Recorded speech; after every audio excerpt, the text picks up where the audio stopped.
Okay, so let's get started, shall we? What exactly is A/B testing? Well, the name is credited to Google data scientists who were doing tests around the turn of the millennium, and they were trying to determine the optimum number of results to display on their search engine results pages. How many do you show when somebody searches for something? Do you show 10, 20, 100? What's the best number? So they were doing a lot of tests to see which were the fastest, the most interacted with, and which worked best on their servers to reduce load, etc. Whilst this was the origin of the term, similar methods have been used by marketeers and the medical fraternity for a long time. Common uses, they were referred to as bucket tests by some. And essentially they were following the basic scientific method of the laboratory experiment, testing one thing against another to see which comes out better. It's part of human evolution and nature just to improve upon previous ideas, to suck it and see, if you like. And in the case of the web, we can experiment in a similar way, and we've got data to back it up, as long as we've got our analytics set up properly. So why is it called A/B testing? Basically because we're comparing two options, option A and option B. Option A is the control and option B is the treatment or the test case.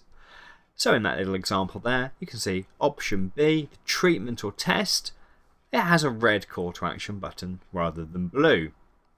Now we have to disprove the null hypothesis, which is scientific jargon, basically to say that you need to show with statistical significance that the test is an improvement over the control. In this case, that the red button works better and gets more clicks than the blue button.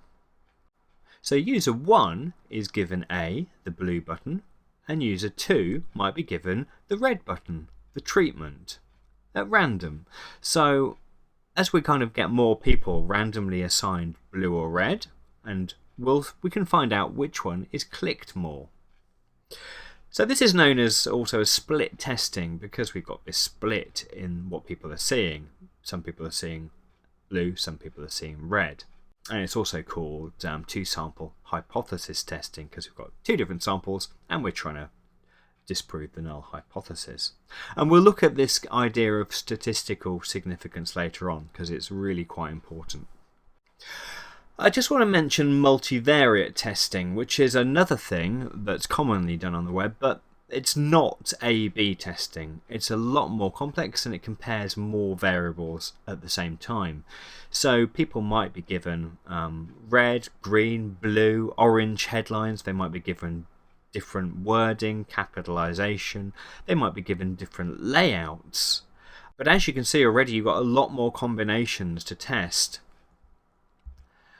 So this turns out to be, as I said, a lot more complex, but you also need an awful lot more traffic to your site to give it this statistical relevance.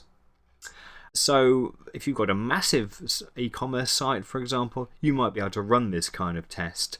But smaller sites, probably best to stick to multiple A/B testing because you can achieve the same results. But you have to do it one step at a time. So you're just running the single test, the red versus blue, the one wording versus another wording at a time, and judging each one on its own merits. You can run multiple simultaneous A/B tests, although that can get messy. It's better probably just to concentrate on one thing at a time with choosing one variable, color, text, position, size. Okay, so why do we actually do it? Well, as with those Google data scientists, websites are complicated and there's a lot of combinations. There are infinite combinations on any one web page design, really. And although we've got experience to draw upon, we know certain things work from our conclusions. It's better than other things. And there are a lot of conventions, like search goes in the top right, for example. But do we really know that works better? We assume so, but when we're trying to create new things and we're having new ideas, we don't have anything to test against. We're kind of experimenting in the dark. So if we can test one idea against another, it lowers the barrier to entry for the new idea. It makes it easier to try out and test, and we've got data to show how it's gone. So we can minimise the risk of failure due to a simple problem. So imagine you decided to hide your main navigation and put it in a hamburger menu top left. It seems like a bold move, it works well for new responsive website designs, but you might risk failure. People might not be able to find it. So you may serve some people just the navigation button, and you may serve some people the navigation on the page in a traditional way. So what you can do is basically provide data for quick and potentially big wins over what could be a big failure if people can't navigate your site because they can't find the navigation button, for example.